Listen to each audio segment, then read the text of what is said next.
Okay, this is going to be a more serious video because I like this movie. First, firstly, yeah, I like this movie. I just came off a call with my brother, talked about art. I love the conversation that we had. I felt very enthralled and very happy after talking to him. But this is a video on the movie Flow, Oscar winner. You know, I expected Wild Robot to be the winner, but I was shocked to see Flow win, and I was just like, oh, I need to figure out why it won. Right, there has to be a reason. So I watched it with my roommate and my girlfriend yesterday night at like past midnight. What the hell is happening out there? Um, and I would like to preface before I go on with this analysis. I wrote it down. This is all my notes for today. Insane. I would like to talk all about it. It's gonna be very scattered, but I would like to just talk about this movie because I feel like that's what the creators want, to have a conversation about it instead of just watching it and be like, oh, that's it. Okay. I think they made that movie so people will just talk about it. Talk, talk, talk. That is the importance of art. Being able to talk about it, being able to consume it, and for each of us to get something different from each of it. So, to preface this analysis of this movie, I do not recommend watching it because this movie is modern art. I do not want to sway your opinion of what the movie's message is and what the story tells. I do not intend to watch any other video analyzing this movie, as I personally do not want to be swayed on how I think of this movie or what I believe it is. Yes. So that was just a little preface, a little disclaimer on this. So I talked about this movie with my girlfriend, my housemate, after the movie was done, and we absolutely loved it. I know there are some movie adaptations of books out there. I don't believe the Flow movie has a book. Um, and I do not believe that it should be a book because I feel like this movie, for us to consume it the way they intend it to be, it has to be through this specific media art form, okay? Because this movie has a certain flow to it that makes it pace in a certain way that they want you to consume it in speed wise, if that makes sense. Um, no words would make this movie feel natural. I feel like the human experience of seeing things happen around you at real time and not being able to pace it through words and through reading is important for this movie because there are parts where silence and where taking a breather, pausing is most important to get the story's purpose across. Okay? This is going to be my intricate, my very smart type of video. I'm slowing down. I am going to choose my words very carefully, and I am going to analyze this the way I like to. I'm not going to be one of those YouTubers doing a bunch of editing and being like, oh, whoosh, whoosh, whoosh, whoosh. This is what it is. Whoosh, whoosh. I'm talking about it like I am having a conversation with you because this is what I believe this movie excels at, making people think, making people have conversations. Okay? So, why is the movie called Flow? There are many questions that you can have after watching this movie. There will be spoilers in this video, so please be cautioned as well with that. If you have not clicked away from this video, I thank you very much, and I will not waste your time. There are many questions in this movie, that come from this movie. Was this the first time this flood has ever happened? what do the birds know, right? What do specifically the secretary birds know? Because I feel like they know more than what they put out to have. What did I get from this movie? Why were there statues at the beginning, and are they related to the huge statues that we see later on in the movie, like the human being and the giant cat? Oh boy. So, I think these are all the questions. I believe this movie is called Flow not just because there is a giant ass motherfucking flood that happens, but because the movie is putting you through a flow of events, right? The only narrative driving force in this movie is the boat and the water. Throughout the movie, we were like, why? What is happening? What is the end goal with this movie? No matter what was happening in the movie, there is always something being done because the boat is always moving forward due to the flow of the current. Okay. And I found that amazing, really nice.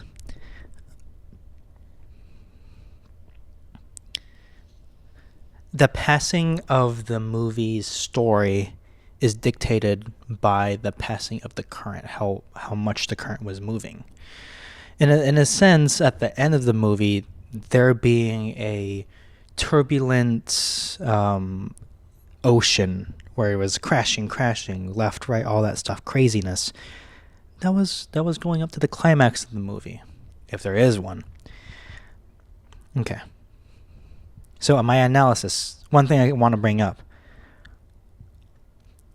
Each member of this movie, each character, the capybara, the dog, the cat, the lemur, the bird, these 5 characters, they were, in a sense, suffering from something that they have learned how to overcome due to the relationship and the friendship that they had with each other. First point, the cat. At the beginning, the cat was living in comfort, where he was living in his house. He was able to go back and forth. It was a safe space, right? But the fact that he was still looking around, trying to put themselves out there, and like having issues with that, living in comfort for so long that he can't even like catch a fish for themselves. They had to learn how to be with a group of people, a group of animals that pushes him or her into a state where they learn, okay, I can't always be comfortable. I need to let this go for me to be happy. My argument is that each of the animals needed to lose something to achieve long-term happiness. That was a cat example. The dog was a very good dog since the beginning, a very honorable, loyal dog. The issue is that he had toxic friends. At the beginning, when the cat was like trying to get that fish or whatever like that, the dog, the lab, I think, golden retriever, was like, he was happy with the cat. He was like, hey, you chill. But it was only when the others saw the cat where he was like, oh shit, I have to be angry. I have to like do this. I have to fit in. He had to learn how to let that go for him to have long-term happiness with his new friend group. This friend group brought up the best in each of these characters. Capybara. We had a little trouble with this, talking about this last night, because it looks like the capybara had everything figured out, right? It looked like.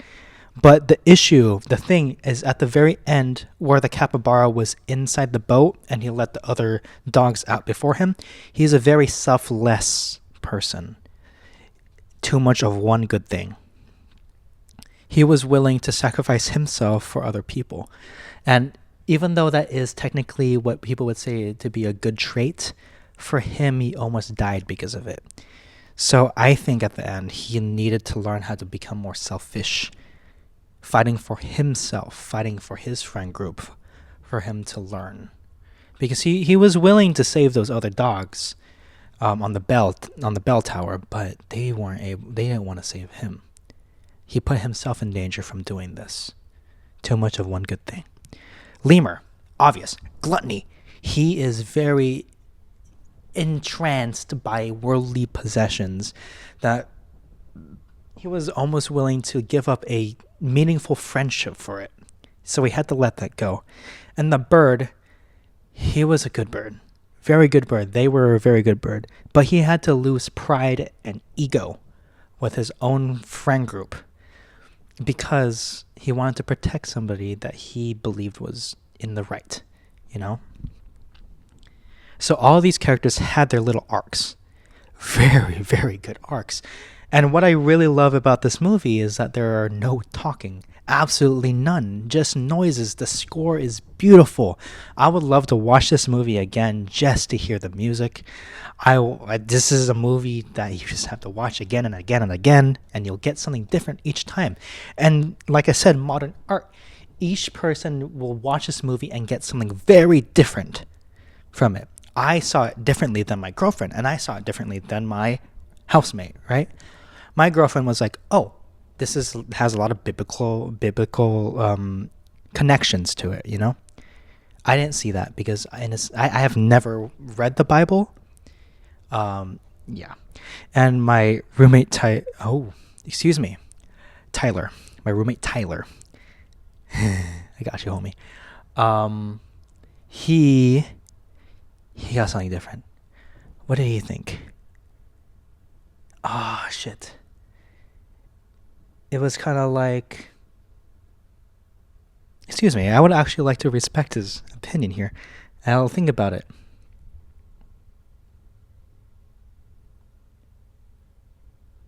Yeah, I think if I remember, it's like don't trust anybody. Don't trust everybody, you know? And I feel like that falls into the little arc with the capybara. Isn't that right? Mr. Freaky, what do you think? Good movie. Good movie. Yes, good movie. Yes. Okay. Is the bird Jesus? Okay. I didn't think of it biblically at first, but I did notice some things that were kind of goddamn crazy with that bird. First of all, this bird species is secretary bird, right?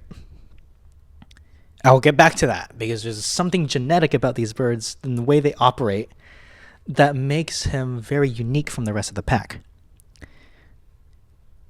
First of all, he was stomped down in the shape of the crucifixion. It's kind of crazy. I don't know if I'm speaking correctly here. He was in the T pose. Two of the birds had to stomp each of the arms down to keep him down, and then he broke his arm. There wasn't death, but he broke his arm.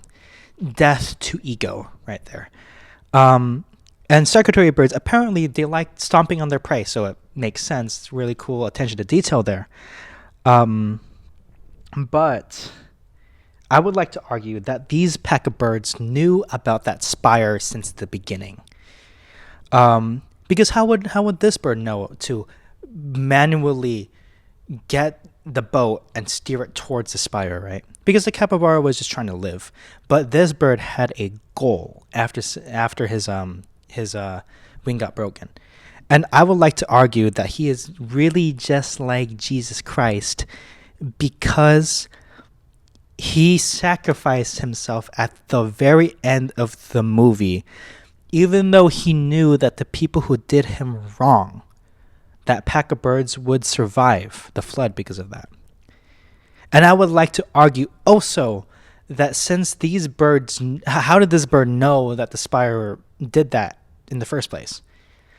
I'm pretty sure that the entire pack of birds knew about this thing, like it being, you need to sacrifice yourself to get rid of the flood. I'm pretty sure they all knew that. But since they are so unbothered and so, they can fly. They can literally survive. It's not their issue. They decide not to help anybody else, you know? There are people like that who have all this power, right? And they see everything that's wrong, and they're like, "Wow, I could do something about this, but how does a like? It's fine. I'm fine, so I don't need to help anybody else." The birds were like that, but this bird specifically took it upon himself to sacrifice himself. Did he want to do that since the beginning? I don't think so. I think he wanted to do that since he was stomped down. Pride gone, he would do anything to help out the friends that he has made. That sounds very cliche, but this movie is beautiful. He guided the crew to the spire. We didn't know as viewers first time watching it that he was doing that purposefully. But ever since he was on that boat, he was staring straight to that goddamn that spire. He had that goal to get up there, right? And what I find funny is that looking up this animal, these animals like to avoid hills, mountains. But this bird was willing to go through to the mountain despite his species, what they want. He's like, I am going to this mountain. When shit was going down, he thought they were gonna like die on the boat or whatever like that. He ditched it to sacrifice himself. He knew that since the beginning. Yeah. I think the whole thing is like there needs to be somebody who sacrifices herself, for the flood to go away. What were the statues at the beginning? You saw that the original, the cat, right? I'm sorry, I'm crashing. This is a cat from my girlfriend. I love it so much. She got it for my birthday, or she got it for Christmas, excuse me. And yeah, okay. What were the statues at the beginning? Because we were like, okay, cool. There's statues, just like these wooden I think cutouts of these animals. Who knocked? Of these animals near this cat's house. But why, if this is the first time this flood happened, or no, if this is not the first time this flood happened, why would anybody cut up like just statues of animals and put it down? And why was there a giant cat and a giant human? I would like to tell you too, this is the only time a human being showed up in this movie. Why was that there? My argument maybe they're the people who sacrifice themselves. And if that's the case, why didn't more humans sacrifice themselves? It could show that human beings are very selfish. But animals are not, but it's hard to tell. And I would like to think about that more. I'm thinking about doing this would be like a multiple series, because the more I think about this movie, the more I get from it. And I would like to make this series because I want to show you that art doesn't need to be one thing. It can be many things. Okay. And it can mean something different depending on where you are in life, how you think, and how you were raised. Okay. I'll try to make this a series. I don't want to be obligated to do it because, this is my channel. I would like to like doing it too. But that is crazy. So, like I said, was this the first time this happened? Because this cat, not this cat, obviously. At the beginning, he saw the deer, I think, run by, but he was just like, okay, what the hell? But then the flood happened. This could indicate, and he wasn't worried. He wasn't panicking at first. This could indicate that this is the first time this flood has ever happened.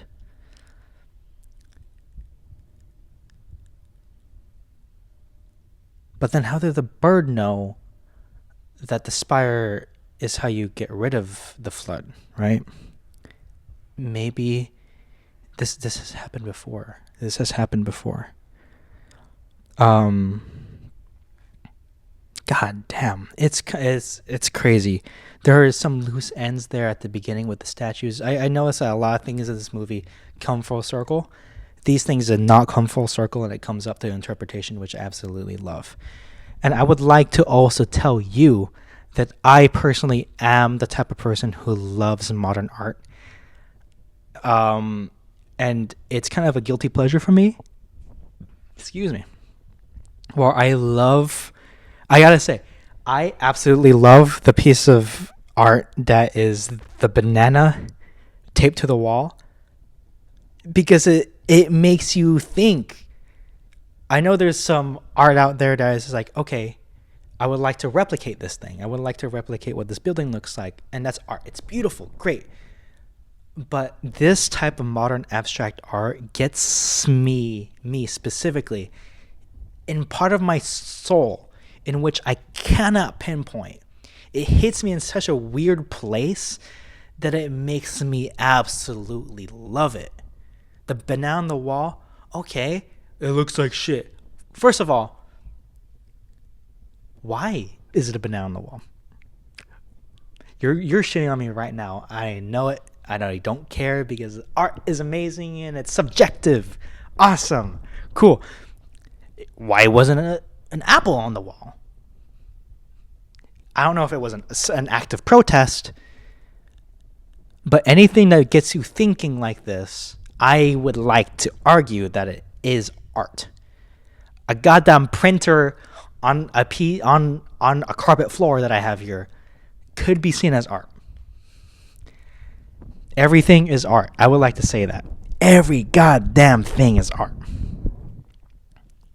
And it is not, I'm not saying this to invalidate or say that this is like whatever. This is shit. This is like a fucking banana wall. It's not that. It's that anything that makes you think, anything that makes you have these types of conversations, make a video talking about you rambling shit, not about a fucking movie, is, or a piece of music, art, anything is important. And whatever you make is important too, because it will make people think. Okay? Just don't use fucking AI, you piece of shit. Don't do that. Because, come on, be human. We're in a human world. Okay? Humanity is awesome. Don't be like Dio. So, my synopsis for this, as of right now, because it's always got to goddamn change because this is modern art, I've nailed this down. I've hit it so many times. That is what I believe. My synopsis, what I got from this, my summary, my main, what I got from this, the crown jewel of this whole fucking thing, is that you, to have everything such as a sense of peace, you must sacrifice comfort. Because at the end, the cat was 100% willing to run up. He was running straight to that goddamn spire because he wanted to sacrifice himself for his friends. But while running there, he saw that fish, right? That whale that has saved him. An honorary 6 member that we just don't really know about. I'll think about that more, actually. That's a really interesting thing. But he was like, you're my friend too.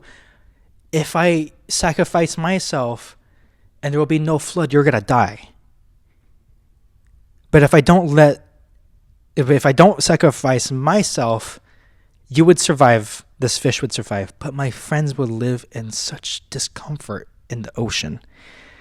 But at the very end, post-credit scene, I believe, he was, the cat, she was willing to sacrifice her own comfort to have a sense of peace that everybody that they love is alive. Even though she would have the sense of discomfort, like, oh my gosh, I have to live in this flood. They are willing to do that to have this meaningful long-term happiness. And I feel like that is beautiful. And then on a flip note from DS, you have the choice to live in comfort, right? No one's stopping you. But there you would not have a sense of peace, right? The cat could have just been like, okay, I just don't want this flood to happen. I am going to sacrifice myself.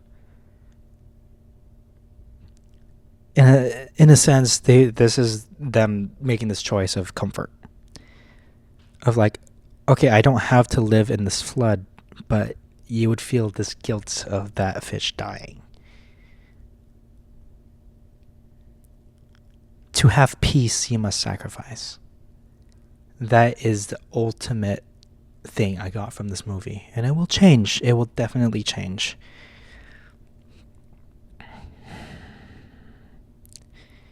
That's mostly everything I have written down. Beautiful piece of art. I would recommend watching it, okay? It's so good. So, so, so good.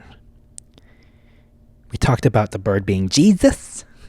We talked about each of the characters losing something to gain something. The confusion if this is the first time, what the statues meant, and what I got from this movie. I would really like you to get down what I believe this movie is. I don't want you to believe it, right? Because I want you to believe what you believe. But that's what I got from it. Outside from this story, outside of this movie, I just would like you, like myself, to know, and like you to know, let's share this together, that for us to live in comfort would mean to lose out. But for us to live in struggle is for us to strive for something that we would want. You know, everything's not going to be easy.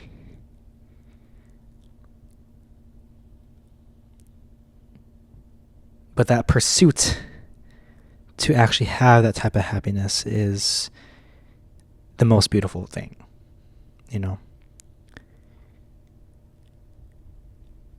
This cat at the beginning of the movie was not willing to sacrifice themselves. Hell, they ditched the dog. She wanted to be in comfort, you know. But at the very end, you see this development with this cat. The will to sacrifice, the will to fight something more than yourself. That is what the flow is. This is what flow is. This movie means too much, so much for me to even record, to write down. This movie is essentially everything. I am not going to rate this movie because I don't believe in rating. My girlfriend, my housemate knows what I rated it, but I feel like it doesn't do enough to show what this movie is. That's why I'm making a video. In a sense, this is my rating. Okay?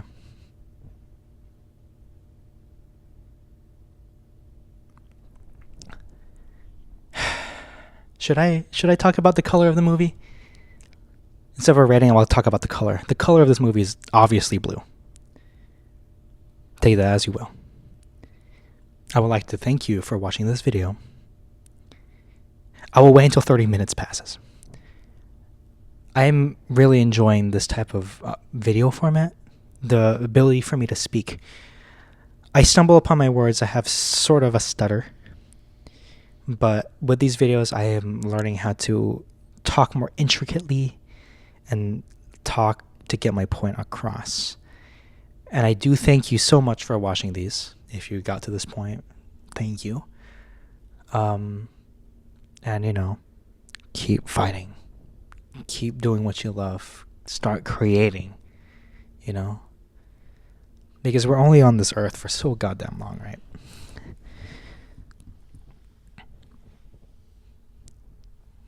Instead of putting numbers to stuff, put feelings to stuff.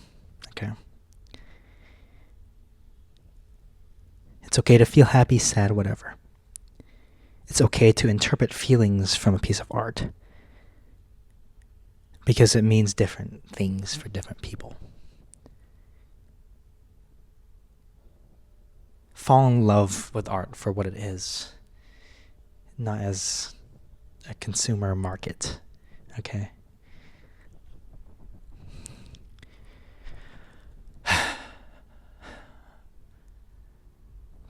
Thank you for watching. Okay. Meow meow. Meow meow. Meow meow.